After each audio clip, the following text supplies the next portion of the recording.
in the history of this world, Sammy Gyamfi has set the first record. I'm a Ghana.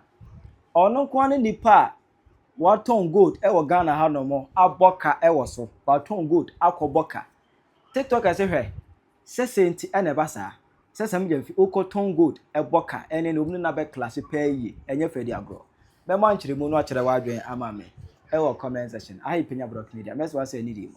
Obe like video no that my subscribe button na be click notification connect latest updates na be kire wadwen de ama me ewo comment section so ba so a no che for enya bia hwe obeka ya ti GoldBod Sammy Gyamfi edin chirimu ba I know chirimu GoldBod once it engages in buy and sell no eno nko ade it can make profit, likewise it can run at loss. You can't always make profit in gold trading, and that is why in passing the GoldBod Act, GoldBod was not made a profit-making commercial venture. So we don't declare profit; we only declare surpluses. So profit is not our main objective. Our main objective is a mobilization of FX for the Bank of Ghana and gold to shore up gold reserves. Now, in doing this, it can come at a cost. You can make a loss on the trade, but we don't see that as a loss because when the cedi appreciates, the gains you make from the appreciation far outweigh whatever loss you may make on one particular trade transaction. So we don't see it as a profit and loss, if you like, transaction, profit and loss activity for every shipment we make. It doesn't work like that because there are times that, for example, now we are giving miners a bonus because if you don't give them the bonus, you will lose the gold to smugglers. And once we bring the FX and the Bank of Ghana cannot sell it at black market rate, obviously there will be some temporary loss there, trade loss there, if you are looking at just the trade. But when the cedi is strengthened, for the first half of this year, on account of the appreciation of the cedi, the public debt was reduced by 103 billion Ghana cedis. And that is on account of Sammy Gyamfi then added that in Chiremune by Emma Nentiasi own cause business there. And yet, when I did Obenyamfa, so sometimes Obe Boka, it yet Yasiase Eka, Ewum, and almost on Kwan of a Togana had good, Alco Tong, Ewaman, Alco Pisica, Edia Bray, Alco Penfast. Gold, so ya, dear gold, the only as I got Tungo the Boka. Eh, I got Tungo go the Boka, say. Got Tongo the Bra. Then Yason Faswa or Mago Tobaca. It ends Sadi Ebinsi, Ninko Benzo Gold, dear. Yedi Quidi, Debia Sika Pudu, and a quadri Edia Bagana Hanoma. About 2 days ago, Anna IMF for the report, I said, within 9 months, GoldBod na Ghana gold na yeton, ya boss soka $214 million. I say it was cost M1 Ghana in the long run. M1 in the long run, I do a buy Sammy Gyamfi as GoldBod CEO ebe deny the allegation. I now got a whoop at say I'm a for than MP before. Or which I say I'm a for air jandam. Meaning how much we can't go see. Say IMF jandam. That's now are you telling us say MP for times can come IMF for. And I think MP for they are so powerful. Sometimes it says MP for times can come IMF. That's what munya jandam ntiamo and I say what are people trying to prove? And I say some you say enya no kure. Emma later, IMF for say the report ever say there be and some na some you kind e kanoma bono. And you o man kasa report to ma di bre wo mu na e ka ho bi. It won't mean can say omu moka. They made losses of $214 million. That's Odisika Tom Prada. Sammy Gyamfi. Osika ni Ghana hen nyina sika ko ona gold nyina da na bem e wo Ghana ha. Oh. So on say on e wo so. E ma na ya da na of course e ma do bi apedoska. Na o ona boy Ghana nyina gold e da na no a. Wa se hwe ti ma na hia ma na ya da Sammy Gyamfi of omunya na. Omunne bede down rough. Penyah minyo, I don't glad. What is it? There's Sammy Gyamfi got on good, Akoboka. And no, Ghana for the Buya say, Sammy Gyamfi, with all due respect, Eba say, Esimusa and Alcoton good, Ekoboka. How? How? Like, so my tongue goes, my Koboka, Coco and Toko Moka. And the other also got ton good, go the Yesica, no Alcoton Tika, Alcoboka, dear, a day. Oh, my back class with Sammy Gyamfi. Abusafo, Merry Christmas. You see, Papa Bia Tom Gold, our boka. A bin see that say, Ubetu at home gold, gold, sika koko pa obetom sika koko na waboka. Me see, Sammy Gyamfi, you be the fastest appointee of a prison. But don't you mean? And yeah, the NDC should stay bar forever.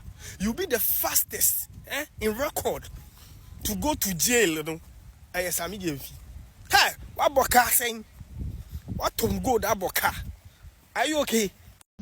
Hey, Kanye. Ghana for me mobi bia fishiapa. Merry Christmas to each and everyone. Anopay 25th ye di bronya. Yen ka bi shem IMF at the report kese bi abeto bontin say Sammy Gyamfi GoldBod running at a loss. Adan Sammy Gyamfi oye GoldBod CEO. Ejuma wo yo ho nyina IMF de beto bontin say eka obrugu Ghana so no enye kakitwa. Sammy Gyamfi started GoldBod business yi. Na man for born so oh Sammy oh ya Sammy oh ya enche bia no so the $8 billion. Aba be ka Ghana sika ho. Ye boy and Sammy Gyamfi. For me, I knew say Sammy he doesn't have any experience. Sammy can talk. Sammy is a communicator but not a manager. Eti ha on earth and a President Mahama ko peje e gold nyina dia kokoma Sammy Gyamfi say Sammy Gyamfi na nko CEO e GoldBod. Life is not grammar. Life enye brofuka. Management enye brofuka. Managing a business and say managing a company enye grammar. Enye English. Usha Sammy Gyamfi a reporter or the babonti biana the biano or presenting revenue in all his statements. Mind you, you don't present profits. Revenue is the money you have in return. It is okay so what generating $10 billion. Have you accounted for your loss or profits? Who generates sika 10 billion? Sometimes ubetimi running at a loss. Ubetimi enya profit. Sammy Gyamfi beka profit in chain. And ne IMF abeka chese sa operations as Sammy Gyamfi nyina he's running at a loss. Ya bought a car $214 million. IMF na or say operations with off-takers. What bought a car $214 million. I must say, and Pennyford crowd wofu. No wonder say a bad 3 months in you. Government official bia ni wa what bought GoldBod din and what bought Sammy Gyamfi din. Because Ghana boy a car. Seriously. Now all bought GoldBod canon. Now Ghana and now all boy a car. Sammy Gyamfi, be very, very careful. You can't not the statement about Bonting. Statement about Bonting with 10 points in you're contradicting yourself. Who now to gold Edima Bank of Ghana. Now what to gold nese kaba. Who statement about Bonting who patch say Bank of Ghana mum and a boka. Now Bank of Ghana ne to gold do. Who now to gold na Edima Bank of Ghana. Now say what to gold nese kaba ni e kanwasema. Ubenyabo trene woni akasa no wachechire mu no wo sa de abeto bonten say breaking news GoldBod is making na 10 billion na amoso nya kran 10 billion e wahi Ghana yetimi ko IMF ni akobobosia 3 billion na o share ne ya e wo kroma na se akotongo ni $10 billion ada na mu employ nurses e mo nya adwuma mu employ more teachers e mo nya adwuma how na do su ka say by the end of this year Oba employ more than 5,000 teachers. Aka 6 days. Not only 25 akwawie. You employ teacher ba kokra. Sammy Gyamfi GoldBod na edo akosha me da me catch wo. Say uni managerial skills bia. Be very careful. Adia wo ye no, wo ya a candidate for jail in 2029. Sammy Gyamfi medical video bi da ma catch wo. Sam George. Sammy okuje to ablakwa. Sammy for na mu wandi simu no. Mubeko jail. The next government be mubeko jail because munyama be amoye no. Mu di o minor air to problem mu bo mine ka. Sisi asam George Kraso o say koye sim registration fufuro. Dia mu ye munyama beko jail o. Dia mu ye no mubeko jail because GoldBod buy and chey. Na Sammy Gyamfi akwakoto Range Rover $500,000 car no demu. Uwiye and akwati GoldBod jewelry. and alcofa top celebrities Bolare Jocelyn Dumas and I'll do omuye ambassadors and na uti omuka busumi biya wo segana sika. I'm not surprised say mo running at a loss because sika mo send no GoldBod one and then you see GoldBod for mo break akwa di holidays keke bronya yi wama unipa biya he sika that's why I say odi amomo hwe sika pa e so di ama nko for mo di kodi holidays Ghana for saying enenya sa sika biya mo di kodi holidays Sammy u bo company de ka na ya boka gu Ghana for ya boka $214 million na problem ni nyina no ye di ni nyina beswa Ibrahim Mahama oko convince President Mahama say Sammy Gyamfi betimi aye adwuma no Sammy age adwuma na e say woto a obo Ghana for ka no Sammy Gyamfi menye sure say wa manage mobile money business mpoda enti e dey na President Mahama ene Ibrahim Mahama modi adwuma we ehye Sammy Gyamfi nsa so mameye na obenya emfaso wo se Sammy benya emfaso a sie nyina yete ha 2028 ibebu hu akonta. Namaste. Sammy Gyamfi, my friend Semprensa. Now when I would that GoldBod and I don't know what boka $14 million, $214 million, you know. Sammy Gyamfi, small boy, unyanya 40 years, and we see car where we are there to with Ubang no. Sammy Gyamfi.